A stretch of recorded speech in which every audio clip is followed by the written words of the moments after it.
જય શ્રી કૃષ્ણ મિત્રો, વડીલો. આજે છે પવિત્ર પાવન પુરુષોત્તમ માસના શુક્લ પક્ષની પાંચમ.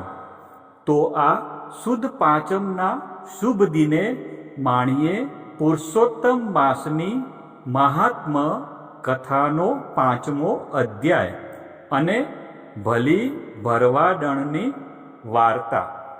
અધ્યાય પાંચમો. શ્રી વિષ્ણુ ભગવાનનું ગોલોકમાં જવું. નારદજીએ પૂછ્યું, હે મહાભાગ્યશાળી, મળમાસ ઢળી પડતા પ્રભુએ તેને શું કહ્યું? શ્રી નારાયણ બોલ્યા, હે નારદ, મળમાસ બેભાન થઈ ઢળી પડ્યો એટલે શ્રી હરિએ ગરુડને આજ્ઞા કરી. આથી ગરુડ મળમાસને પોતાની પાંખો વડે શીતળ પવન નાખવા લાગ્યો. થોડી વારે કળ વળતા મળમાસ ભાનમાં આવીને ઊભો થયો ને ફરી કહેવા લાગ્યો, હે પ્રભુ, મારા ઉપર જે વિપત્તિ આવી પડી છે તેથી મને કાંઈ ગમતું નથી. આવું કષ્ટદાયક અને ઉપહાસ ભરેલું જીવન જીવવા કરતાં મને મૃત્યુ મળે તો હું મુક્તિ પામું. એમ કહી તે ધ્રુજવા લાગ્યો ને વિલાપ કરવા લાગ્યો. શ્રી વિષ્ણુ ભગવાને મળમાસના મસ્તક પર હાથ મૂકી તેને આશ્વાસન આપી શાંત કર્યો અને બોલ્યા, હે પુત્ર, ઉઠ, તારું કલ્યાણ થાઓ. હે નિરીશ્વર, તારું દુઃખ દૂર કરવું મને પણ કઠિન લાગે છે.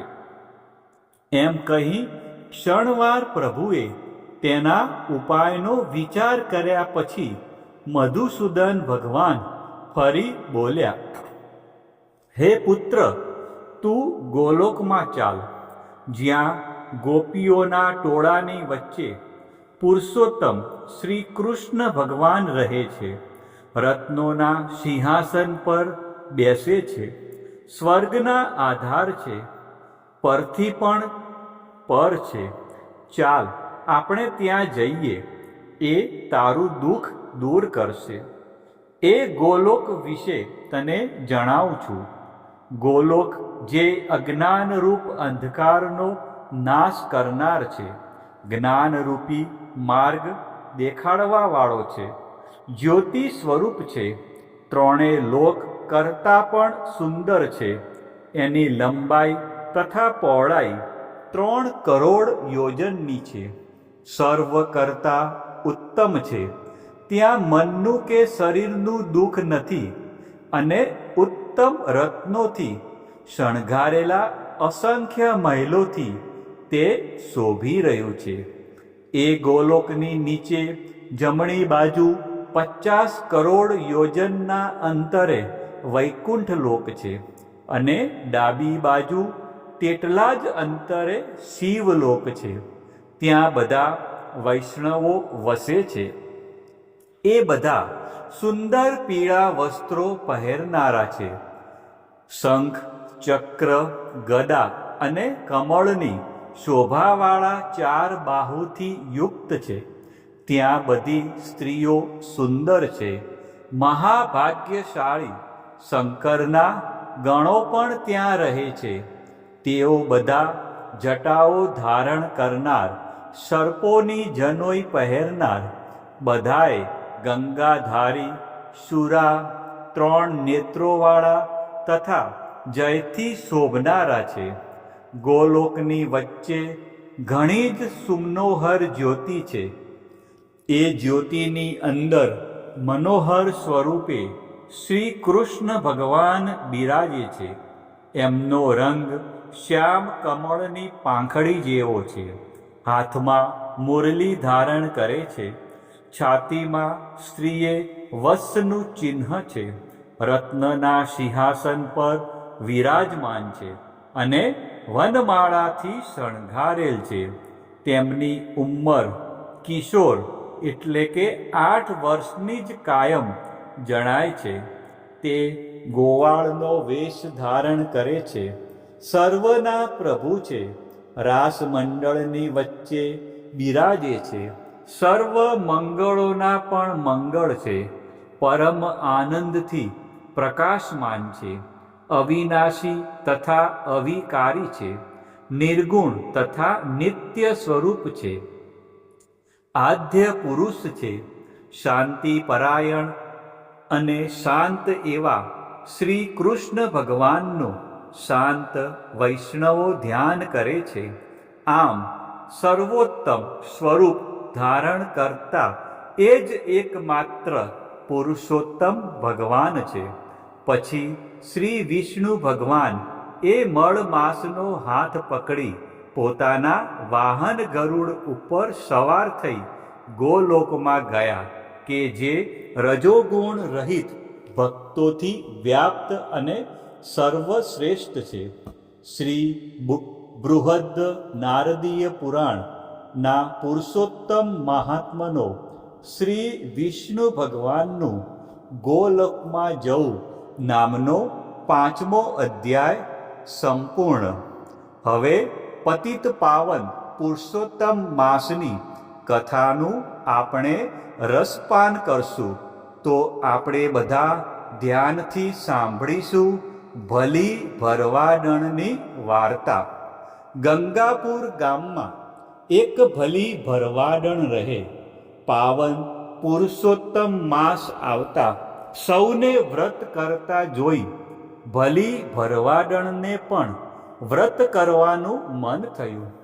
એ તો રોજ નદીએ નાહવા જાય, વાર્તા સાંભળે, પછી આખો દિવસ બકરા ચારે અને ભગવાનનું નામ લે. એમ કરતા ઉજવણીનો દિવસ આવ્યો.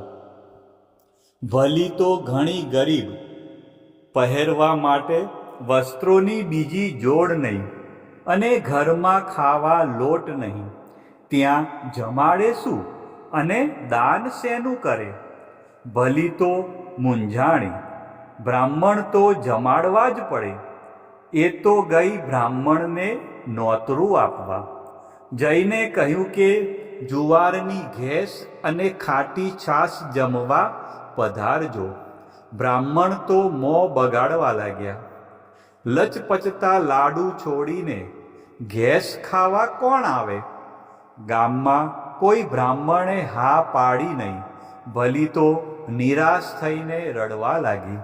ત્યારે ગોલોકમાં બિરાજેલા પુરુષોત્તમ પ્રભુને ચિંતા થઈ. ભલીનું વ્રત અધૂરું રહે તો ભગવાનની લાજ જાય. પ્રભુ તો 12 વર્ષના બટુકનું રૂપ ધારણ કરીને આવ્યા ભલી પાસે અને કહેવા લાગ્યા, માજી કેમ રડો છો? હું પણ બ્રાહ્મણ છું, મને સીધું આપી દો, હું જાતે રાંધીને જમી લઈશ. ભલી તો રાજીના રેડ થઈ ગઈ, તરત સીધું આપ્યું. પ્રભુએ ઘડીક વારમાં રાંધી નાખ્યું. જમી પરવારીને વિદાય માંગી. ભલી છેક પાદર સુધી વળાવવા આવી. પાદરે આંબળાનું ઝાડ હતું. પ્રભુએ ઝાડ પર ચડી ગયા અને આંબળા પાડવા લાગ્યા અને કહ્યું, માજી આંબળાની ગાંસડી બાંધીને ઘેર લઈ જાઓ, તમારું દરિદ્ર ટળી જશે. ભલીએ ગાંસડી બાંધી અને જ્યાં ઊંચે નજર કરી ત્યાં તો પ્રભુ ન મળે.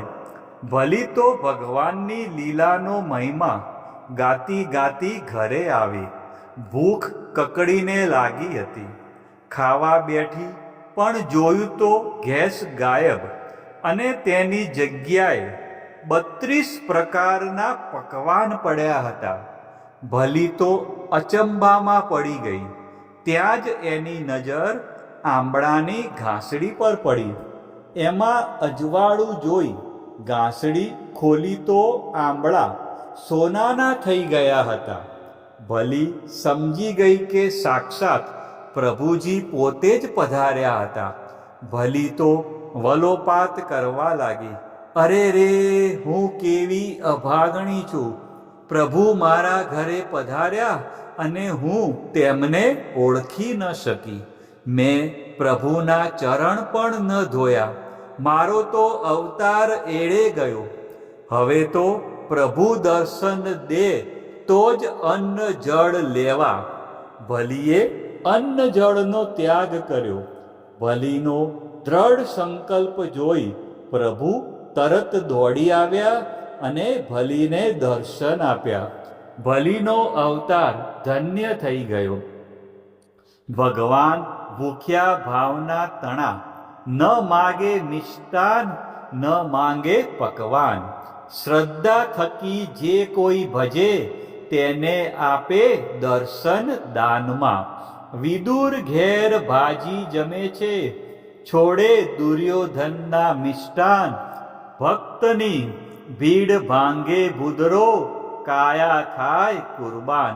હે પુરુષોત્તમ નાથ, તમે જેવા ભલી ભરવાડણને ફળ્યા એવા સૌ ભાવિકોને ફળજો. બોલો શ્રી પુરુષોત્તમ ભગવાનની જય.